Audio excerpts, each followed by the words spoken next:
Lean in for a second. What I'm about to tell you isn't meant to be shouted, it's meant to be said softly. Somebody somewhere handed you a lie about your own eyes. It probably wasn't spoken out loud.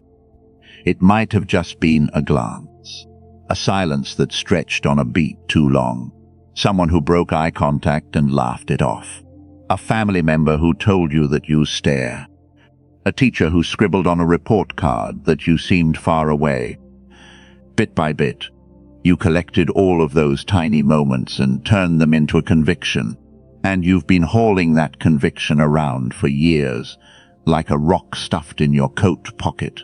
Here's what that conviction says. Something is wrong with the way you look at people. Tonight, I want to pull that rock out of your pocket, one piece at a time, because none of it was ever true, and believing it has already cost you more than you realize. You clicked on a video with an unfamiliar word sitting in the title. Rubedo. It's an ancient term, and most people who throw it around today attach a meaning to it that I'm not interested in preaching. So I'll explain what I mean by it, set the word aside, and then speak to you plainly. In the old tongue, Rubedo referred to refining, the last stage in the process, the point in the furnace where raw ore finally becomes gold. Everything that happens before that stage is blackening and whitening, a breaking down and a purifying. Rubedo was the color that showed up once the process was complete, the red of the fire itself showing through in the metal. I'm not trying to give you an alchemy lesson. What I want you to understand is that God has had a furnace running, you've been inside it, and something has begun showing up on your face. Not because some philosopher claimed it, because Scripture does. And Scripture says it about a man who walked out of a night of wrestling carrying a limp and a brand new name. Before we get to him, though, we need to take the lie apart, piece by piece. My name's George. I've spent a long time doing this work, sitting with people and hearing the things they only bring up right at the end, when they're already at the door with their keys in hand. And here's something I've noticed. People carrying a genuine calling almost never walk in talking about the calling itself. They walk in talking about what they think is broken in them. That's exactly how the enemy operates. He can't argue with your calling, so he doesn't even try. Instead, he convinces you that the very evidence of it is actually a flaw. So that's where we'll start. Let's pull off the first piece. The lie tells you people keep their distance because something's off about you. Here's the real explanation. You need to understand what happens inside a person when they lock eyes with someone who doesn't flinch away. In most everyday conversation, people are performing, not out of malice. It's simply how we get through interacting with each other. We wear one face at the office, another for the in-laws, another at church on Sunday, the one that announces everything is fine. Then we drive home in total silence, nobody saying a word, until somewhere along the way someone glances at you and you actually look back, without adjusting your expression to match theirs, without meaning to. You've broken an unspoken agreement. You never even knew the agreement existed, because you've never been able to perform the way everyone else does. And in that split second, the other person doesn't feel judged. They feel seen, truly seen, and most people have gone without that for so long that being seen registers as exposure instead of comfort. They're not really pulling away from you. They're pulling away from whatever your presence stirred up in them about themselves. I saw this play out with a woman from my congregation. I'll call her Dana. Dana worked the night shift at a distribution warehouse outside town, and she came to see me once after a Wednesday service had ended. Most people had already left, the room half empty, chairs already folded and stacked. She said, "George, I think I make people uncomfortable, and I don't know how to stop doing it." I asked what had happened. She told me a co-worker had been crying in the break room while everyone else stared at their phones. Dana sat down across from her, said nothing for a long stretch, then asked a single question. The woman poured out everything, her marriage, her son, all of it, for 25 straight minutes. Afterward, she thanked Dana and then avoided her for 3 weeks straight. Dana assumed she'd done something wrong. In reality, Dana had done the one right thing in that entire room. And the woman kept her distance afterward, because there's no going back to not being seen once somebody has truly looked at you. She has to decide what to do with that, and most people simply aren't ready to make that decision yet. None of that is a defect in you. It's a furnace effect. Metal that's come out of the fire is a different color than the ore that went in. And the ore doesn't always know what to make of the gold standing in front of it. On to the second piece. The lie insists that if this really were from God, it would feel like a blessing while it's happening. Let me introduce you to a man who'd laugh in your face at that idea. Jacob, not the cleaned-up Sunday school version. The actual man. Someone who strapped goat hair to his arms and lied to his own blind father to steal a blessing that was never meant for him. A man who fled and kept fleeing, who built an entire life in a foreign land under a father-in-law who swindled him again and again. And he still kept running. 20 years of running until there was nowhere left to run to. His brother was approaching with 400 men. The night before that confrontation, Jacob sent his wives, his children, and everything he owned across the river, and he stayed behind alone on the far bank. A figure emerged out of the darkness and wrestled with him until dawn broke. Here's what happened next. The stranger couldn't defeat him, so he struck Jacob's hip and knocked it out of its socket, and Jacob, injured, his leg ruined, refused to let go. He said, "I won't let you go unless you bless me." Pay close attention to what comes next. The stranger asked for his name. Think about the weight of that question. The last time anyone had asked Jacob his name, he was standing before his blind father, and he lied, claiming to be Esau. That single lie had shaped every year that followed. This time he told the truth. He said, "Jacob, deceiver, heel grabber, that's who I am." And right then his name changed to Israel, one who wrestles with God. Jacob named that place Peniel, saying, "I have seen God face to face, and my life was spared." Face to face. He walked away from that river, with a limp he carried for the rest of his life, and he called it the best night he'd ever had. So don't try to convince me that God's mark feels like a blessing in the moment it's happening. To Jacob it felt like a battle in the dark, against something he couldn't even name. It felt like an injury. But he came out of that night with a changed face. You cannot wrestle God until sunrise, and walk away with the same eyes you had before. Third piece. And this one carries more weight. The lie claims you feel too much, and that it's a weakness you need to get better at controlling. I need you to see how upside down that is. Have you noticed how you can walk into a room and sense something happened there before a single word gets spoken? A kitchen at 6 in the morning where 2 people fought the night before, and you can feel it hanging in the air before you even see their faces. You tell yourself you're making it up. Then it turned out you were right all along. And being right brings you no comfort at all, because being right about something like that never feels good. That isn't weakness. That's a receiver, and you've spent your life ashamed of the one part of you that was never broken to begin with. Here's why it feels like weakness. A receiver with no filter picks up absolutely everything. The joy and the grief, the love filling a room and the rot hiding underneath it. Nobody ever showed you how to shut the door when you needed to. So you taught yourself to shut down completely, because being fully open hurt too much. Now you swing back and forth between feeling everything and feeling nothing at all, calling whatever sits in the middle normal, even though you can never quite land there. The furnace doesn't soften metal, it purifies it, and purer metal conducts more. That isn't a flaw in the design. It is the design. But here's the piece I don't want you to miss. In Scripture, purity almost never means being clean. It means being unmixed, a single substance, with no alloy in it.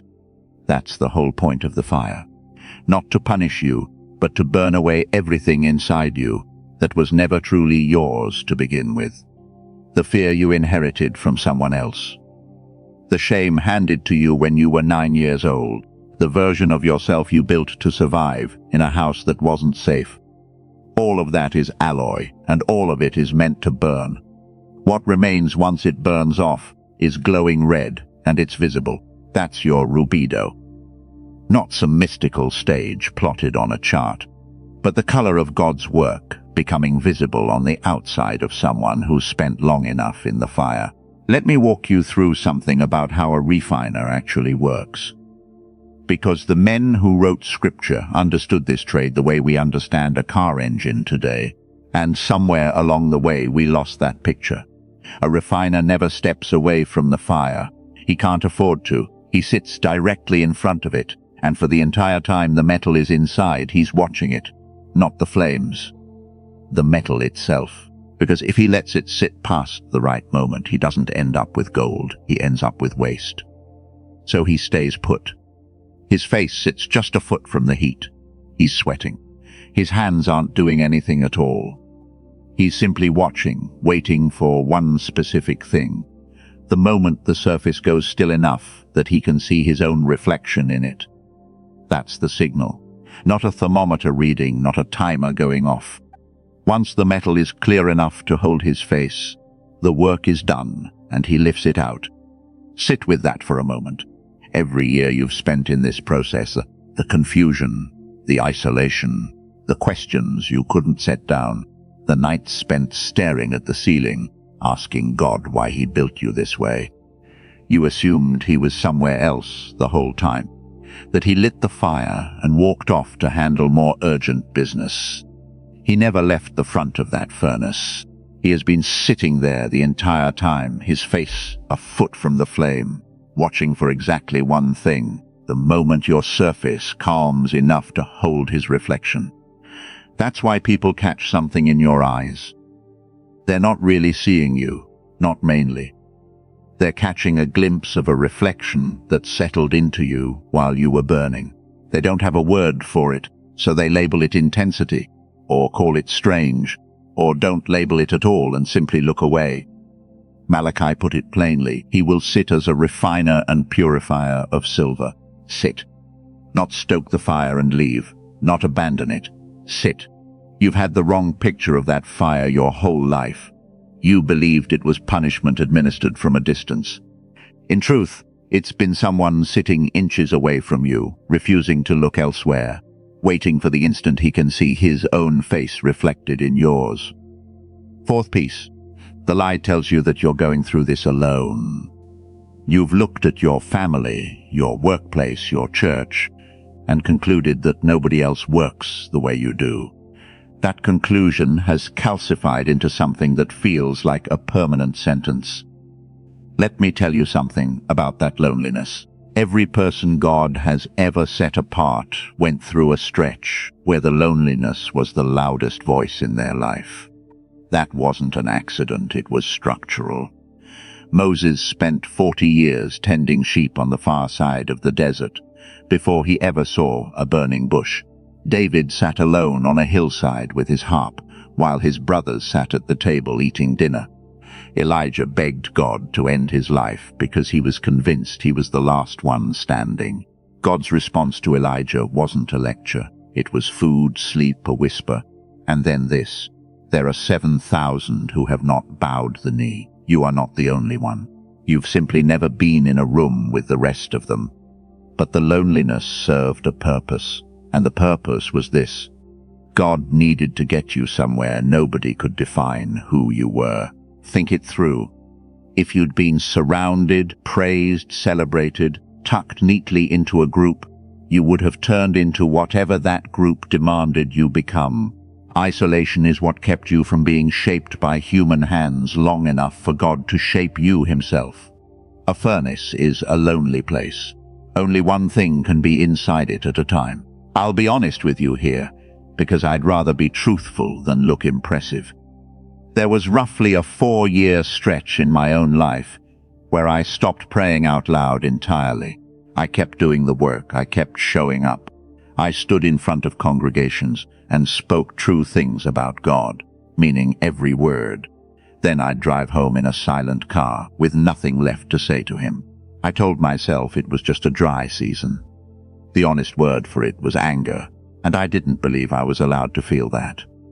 What finally broke it open was an ordinary Tuesday afternoon in an empty sanctuary. I'd walked in to fix a light fixture and ended up sitting down in the back row instead. I said out loud, finally, the thing I'd refused to say for 4 straight years. It wasn't reverent, and I won't repeat it here. Nothing happened afterward. No voice, no sudden warmth, nothing dramatic. But I stood up a different person. Something that had been rotting inside me for years had finally come out, and the empty room simply absorbed it. I drove home, and the silence in the car that night was an entirely different kind of silence. That whole 4 years was the fire, and I didn't recognize it as the fire until it was already over, which is exactly how it tends to go.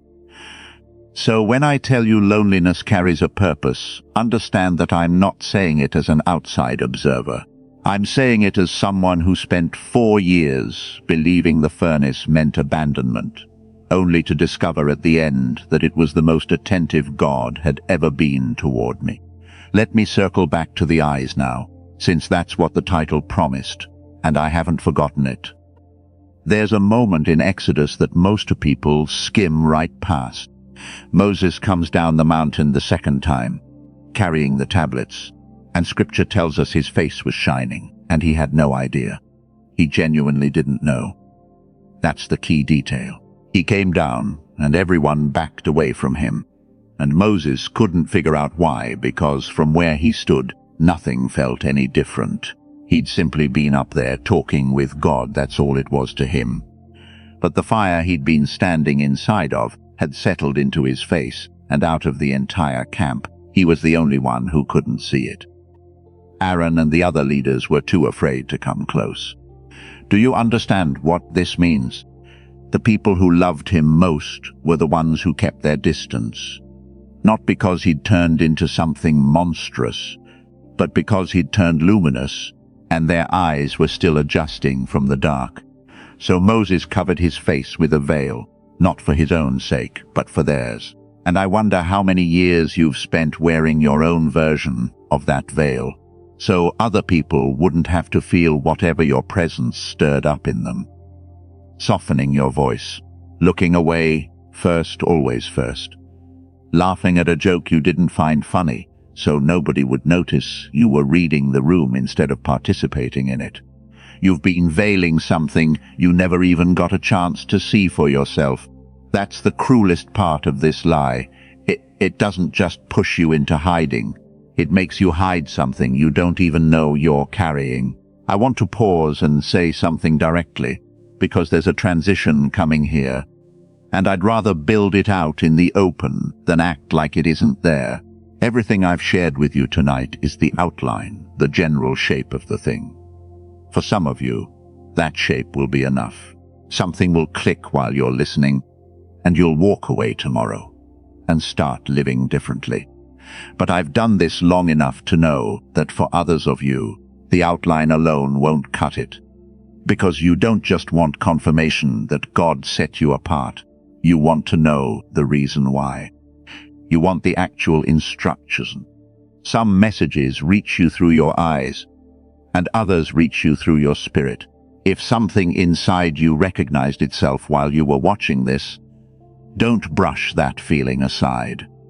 That's your spirit, confirming something that was already written into you. There's a resource, a guide built around 7 keys that uncovers what heaven placed inside you long before you ever arrived here. Things nobody around you has ever managed to name. It includes a complete audiobook for your times of prayer, silence, and encounter with God, along with a companion map that walks through the 5 seasons of spiritual awakening, showing you precisely where you stand and what's coming next. You'll find the link pinned in the first comment, available for a limited time only. Don't let this moment slip by without responding to it. Now let's return to the lie, because two pieces remain, and they're the ones holding the whole structure up. Fifth piece. The lie claims that if you were truly chosen, your life would look better than it currently does. I know what your life looks like. Not the exact details, but I know its general shape, because I've heard this same story 100 times across 100 different kitchen tables. Bills that never quite stretch far enough. A job that uses maybe 11% of what you're actually capable of. A marriage that's technically fine. Prayers you stopped saying out loud somewhere around the third year of asking for the same thing. That Sunday you sat in your car in the church parking lot for 6 straight minutes before you could bring yourself to walk inside. And somewhere in the middle of all of it, some part of you won't stop insisting you were made for more. You've started resenting that part of yourself because it refuses to stay quiet and it refuses to produce results. Let me tell you about Jacob again. 20 years in Haran. 20 years working for a man who changed his wages 10 separate times. 20 years that from the outside looked like nothing more than a long delay for a guy who'd wrecked his life and fled the consequences. That was the furnace. Through that entire stretch, the deceiver in him was being burned away, 1 year at a time, by a father-in-law who out-shemmed him at every turn. God used Laban the way a craftsman uses a pair of tongs. And when Jacob finally left, wealthy with wives, children, and flocks, he still wasn't Israel yet. He was still Jacob. The name didn't change during the prosperous years. It changed in the darkness, alone, wounded, at the river. So don't measure your furnace by whether your life feels comfortable. Measure it by what's burning off. Ask yourself what you could get away with 5 years ago that you can't get away with anymore. What used to satisfy you that now tastes like nothing? What you used to tolerate in yourself that you can't stomach today? If the answer to any of those questions is a lot, you're in the fire. That's not the absence of blessing. That's blessing doing exactly what blessing is supposed to do. Sixth and final piece. The lie says this is simply who you are, that nothing about it will ever change. This one is the most toxic of all, because it disguises itself as acceptance. It sounds like maturity. It sounds like you've finally made peace with yourself. It isn't peace at all. It's surrendering to a diagnosis nobody ever actually gave you. Jacob walked to that river as a man who had spent his entire life grabbing. Heel grabber, that's the literal meaning of his name, going all the way back to birth, when he came out of the womb clutching his brother's heel. He grabbed a birthright. He grabbed a blessing. He grabbed wives, flocks, and wealth. And every single thing he grabbed, he eventually had to run from.